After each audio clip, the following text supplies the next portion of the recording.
Hello everyone, welcome to online economics class. Students, आज की वीडियो में हम डिस्कस करेंगे effects of shift in demand and supply on equilibrium price and quantity. Students, last video में मैंने आपको एक्सप्लेन किया था अबाउट द मार्केट इक्विलिब्रियम और प्राइस डिटर्मिनेशन, जिसको मैंने आपको प्रीवियस वीडियो में with the help of table and diagram explain किया था। So we also study about the equilibrium price, the price at which quantity demanded is equal to quantity supplied. So let me start today's topic, that is effect of shift in demand and supply on equilibrium price and quantity. First we study about the effect of demand shifts, increase or decrease on equilibrium price and quantity. Means equilibrium price और quantity पर जब demand में कोई change आता है, वो change increase भी हो सकता है या डिक्रीज भी हो सकता है, उसके क्या क्या इफेक्ट्स होंगे। First we have to recall our knowledge that increase और डिक्रीज इन डिमांड कब होती है, अदर थिंग्स की वजह से। मतलब ऑन प्राइस ऑफ कमोडिटी को हम कांस्टेंट मान लेते हैं और जो अदर फैक्टर्स होते हैं डिमांड के, उनकी वजह से जब चेंजेस आते हैं वो चेंजेस कहलाते हैं इंक्रीज और decrease in demand. So according to it, a change to demand can take place independently of change in price remaining the same। मतलब प्राइस सेम रहेंगे, प्राइस में कोई चेंज नहीं आएगा। पीपल में परचेज मोर और लेस ऑफ द कमोडिटी, मतलब बिना प्राइस में चेंज आए अदर थिंग्स की वजह से जब जो कंज्यूमर्स हैं वो किसी कमोडिटी को ज़्यादा परचेज करने लगे या कम परचेज करने लगे, मतलब उसकी डिमांड ज़्यादा हो जाए या कम हो जाए, that is known as change to demand। now अब ये दो तरह की हो सकती है, it is two types, number one increase in demand and number two decrease in demand। ये हम पहले ऑलरेडी जो कंज्यूमर बिहेवियर वाली यूनिट है उसमें हम स्टडी कर चुके हैं। अब हम इसको इम्प्लीमेंट करेंगे मार्केट इक्विलिब्रियम वाली कंडीशन पर। सो इंक्रीज इन डिमांड में क्या होगा, when more quantity is demanded at the same price due to change in other things मतलब other factors than on price of the commodity is called increase in demand। in such case the whole demand curve shift above the original demand due to increase in demand। Effect क्या होंगे market equilibrium में, number one there will be competition among buyers. जब demand बढ़ती है तो buyers की demand increase हो जाती है, जिसकी वजह से बायर्स ज़्यादा होते हैं और उनके बीच में कंपटीशन हो जाता है।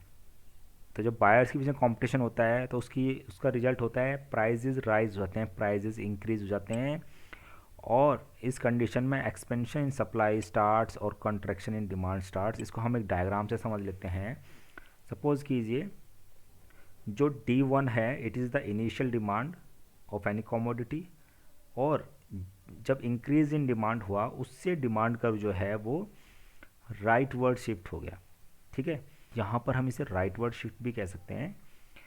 नाउ इस कंडीशन में हुआ क्या, प्राइजेज राइज हो जाएंगे। देखिए जो नया डिमांड कर्व इंटरसेक्ट करेगा सप्लाई कर्व से, दिस इज एस, जो कर्व है वो सप्लाई कर्व है। तो नया जो डिमांड कर्व इंटरसेक्ट करेगा सप्लाई कर्व से, it is showing the new equilibrium point that is E2। जो प्रीवियस डिमांड कर्व था और जब वो सप्लाई कर्व से जहाँ इंटरसेक्ट कर रहा था, it is showing the previous equilibrium point that is E1। E1 equilibrium point पर जो इक्विलिब्रियम प्राइस था वो P1 था, और नया जो E2 इक्विलिब्रियम बना है, न्यू इक्विलिब्रियम जो बना है, उस पर जो प्राइस है दैट इज़ P2। और यहाँ पर अगर हम देखते हैं तो P2 is more than P1। जब P2 ज़्यादा है P1 से तो हम कह सकते हैं प्राइजेज राइज हो रहे हैं, प्राइजेज क्या हो रहे हैं, बढ़ रहे हैं। अब जब हम जो न्यू इक्विलिब्रियम पॉइंट है उस पर क्वांटिटी चेक करते हैं तो that is Q2। So Q2 is more than Q1। तो हम कह सकते हैं कि जब डिमांड इंक्रीज होगी मार्केट में तो गिवन गुड्स के प्राइजेस भी इंक्रीज होंगे और साथ साथ में क्वांटिटी भी इंक्रीज होगी। और जब क्वांटिटी इंक्रीज हो रही है तो कहीं ना कहीं सप्लाई भी इंक्रीज करेगी। तो हम देखते हैं जो पहले प्रीवियसली इक्विलिब्रियम पॉइंट था और जो अब प्रेजेंट इक्विलिब्रियम पॉइंट बना है, वहाँ पर अगर जाने के लिए हम चेक करेंगे तो हमें सप्लाई कर्व में अलोंग द कर्व मूव करना पड़ेगा, क्योंकि सप्लाई कर्व यहाँ पर एक ही है। तो सप्लाई कर्व कहाँ पर हो रहा है, अलोंग द कर्व मूव हो रहा है, and it is showing the expansion. ये क्या शो कर रहा है, एक्सपेंशन इन सप्लाई। तो हम कह सकते हैं चेन इफेक्ट क्या हुआ, number 3, expansion in supply starts. और अगर हम प्रीवियस इक्विलिब्रियम पॉइंट या इक्विलिब्रियम प्राइस पर चेक करते हैं तो यहाँ पर डिमांड, जो नया डिमांड कर्व था उसमें और पुराने डिमांड कर्व में गैप आ जाता है। तो ये जो पॉइंट है यहाँ से डिमांड जो है वो कॉन्ट्रैक्शन होगी E2 की तरफ, मतलब जो नया डिमांड करवाया है इंक्रीज इन डिमांड की वजह से, वहाँ पर डिमांड तो ज़्यादा है, प्राइस भी उसी प्राइस पर, लेकिन कोई भी सप्लायर सप्लाई करने के लिए रेडी नहीं है। देयर इज़ ये क्या है, ये गैप आ जाता है सप्लाई और डिमांड कर्व में, जहाँ पर दोनों इंटरसेक्ट नहीं करते हैं। डिमांड कर्व जो है वो कॉन्ट्रैक्शन होता है और कॉन्ट्रैक्शन होने की वजह से इस पॉइंट से वो कॉन्ट्रैक्ट होकर ऊपर की तरफ जाता है और they will become the new equilibrium point that is E2। Same basis पे हम डिक्रीज इन डिमांड को भी एक्सप्लेन कर सकते हैं। तो डिक्रीज इन डिमांड भी इसी तरह से डिफाइन हो जाएगी, when less quantity is demanded at the same price. तो price due to change in other things is called decrease in demand, मतलब प्राइस की वजह से ना होकर अदर थिंग्स की वजह से जब डिमांड में कमी आए। In such case the whole demand curve shift below the original demand curve. इस सारे केस में क्या होगा, डिमांड कर्व क्या होगा, बिलो, नीचे की तरफ आ जाएगा।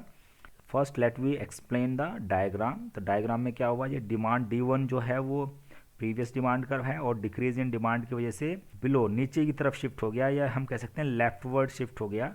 जो नया डिमांड कर्व बना D2, ये प्रीवियस डिमांड कर्व से लेफ्टवर्ड है। और इस कंडीशन में जो पहला E0 इक्विलिब्रियम था, मार्केट इक्विलिब्रियम था या प्राइस डिटरमिनेशन था, जिस पर प्राइस P0 था, वो शिफ्ट हो गया नया इक्विलिब्रियम दैट इज E2 की तरफ। अब इससे इक्विलिब्रियम प्राइस जब हम चेक करते हैं और उसको वाई एक्सिस पे मिलाते हैं और दूसरे पॉइंट को हम Q2 को एक्स एक्सिस मिलाते हैं, तो हम देखते हैं कि जो प्राइजेज हैं वो भी डिक्रीज़ हो रहे हैं, क्वांटिटी भी डिक्रीज़ हो रही है। तो जब डिक्रीज़ इन डिमांड होती है मार्केट इक्विलिब्रियम में, तो प्राइजेज भी डिक्रीज़ होती हैं और साथ में क्वांटिटी डिमांडेड भी डिक्रीज़ होती है, तो दोनों चीज़ें डिक्रीज़ हो जाती है। अब चेन इफेक्ट क्या हुआ, according to curve, according to diagram हम इसको एक्सप्लेन कर सकते हैं। There will be competition among sellers, sellers के बीच में कंपटीशन हो जाएगा, तो प्राइजेस क्या हो जाएंगे, फॉल्स, क्यों प्राइजेस फॉल हो गए, डिमांड कम हुई, डिमांड कम होने की वजह से प्राइजेस फॉल हो गए। और इस कंडीशन में क्या होता है, contraction in supply curve E0 point से जब E2 तक मूव करते हैं तो अलोंग द कर्व चलते हैं, और अलोंग द कर्व की वजह से ये कहलाता है कॉन्ट्रैक्शन इन सप्लाई कर्व। और डिमांड में क्या हो जाएगा, एक्सपेंशन हो जाएगा। डिमांड में एक्सपेंशन कैसे कह सकते हैं कि जो नया डिमांड कर्व बना है इसके अकॉर्डिंग जो प्रीवियस प्राइस पर ये डिमांड थी यहाँ पर। नेक्स्ट व्हाट हैपन, जो डिमांड कर्व है उसमें एक्सपेंशन होगा। वो कैसे होगा, मैंने कहा था कि D1 कर्व शिफ्ट हुआ है बिलो, D1 कर्व शिफ्ट हुआ है लेफ्टवर्ड। नाउ जो नया डिमांड कर्व है डिक्रीज इन डिमांड की वजह से दैट इज D2। अब D2 को जब हम फाइंड करते हैं प्रीवियस प्राइस पर, तो ये पॉइंट आता है B point. Now B point और सप्लाई कर्व के बीच काफ़ी गैप है। अब हमें वो पॉइंट चाहिए जहाँ पर D2 कर्व सप्लाई कर्व को इंटरसेक्ट कर रहा है, दैट इज E2 पॉइंट। अब डिमांड कर्व को B से E2 तक लाना है, क्योंकि इसी प्राइस पर ये नया इक्विलिब्रियम प्राइस बनेगा P2।